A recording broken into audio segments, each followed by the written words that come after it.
کیا عورت تراویح کی امامت کرا سکتی ہے؟ نہیں کرا سکتی. تراویح اور کوئی سی بھی نماز کی عورت امامت نہیں کرائے گی. تراویح کی نیت کرنا بھول گئے تو کیا تراویح ہو جائے گی؟ جو پڑھ رہا ہے اس کے ذہن میں کہ میں نماز پڑھ رہا ہوں اس وقت، یہ پتہ ہو اس کو، تو یہ مطلب، اور تراویح کا وہ وقت ہے یا ذہن میں عام طور پہ ہوتا ہے کہ میں تراویح پڑھوں، تو اگر ہے ذہن میں تو الفاظ جملے منہ سے ادا کرنا یہ کوئی شرط نہیں ہے، دل میں ہو نیت. کیا مسافر پر بھی تراویح پڑھنا ضروری ہے؟ مسافر کے لیے بھی سنت تو ہے کہ تراویح پڑھے گی.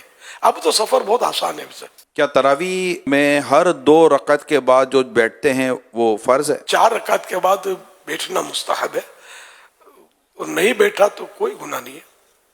4 رکعت کے بعد 4 رکعت، اس کو تراویح بولتے ہیں 4 رکعت کو. کیا تراویح پڑھنے کے لیے روزہ رکھنا ضروری ہے؟ روزہ ہے، تراویح ہے. کسی کو کسی عذر کی وجہ سے روزہ قضا کرنے کی اجازت مل بھی گئی، لیکن پھر بھی تراویح اس کے لیے باقی ہے. وہ سنت موقع ہے اور وہ ادا کرنے کی طاقت ہے، اور کوئی یہاں بھی رکاوٹ ایسی نہیں ہے، تو تراویح تو اس کو پڑھنی ہے.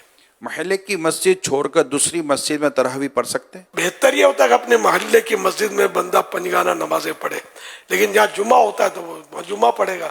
تو اگر تراویح اس طرح کسی اور مسجد میں جا کے پڑھے تو کوئی گناہ نہیں ہے. عشاء کی نماز سے پہلے تراویح پڑھ لی تو کیا ہو جائے گی؟ عشاء کے فرض کے بعد ہی تراویح کا ٹائم شروع ہوگا، اس سے پہلے نہیں ہوگی. عشاء کی جماعت مسجد میں ہو گئی تو کیا وہ تراویح کی جماعت پڑھ سکتا ہے؟ مسئلہ یہ ہے کہ عشاء کے فرض نہیں ملے تو تراویح تو پڑھ سکتا ہے با جماعت.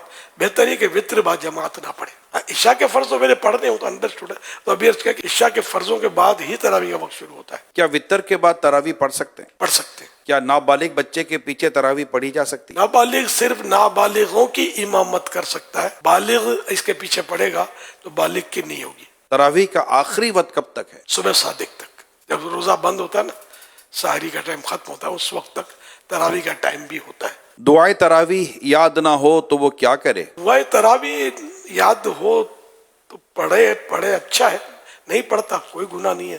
درود شریف پڑھے اس وقت، کوئی بھی ذکر و اذکار کرے. پھر فرض چپ بھی بیٹھا ہے تب بھی کوئی گناہ نہیں ہے اس پر.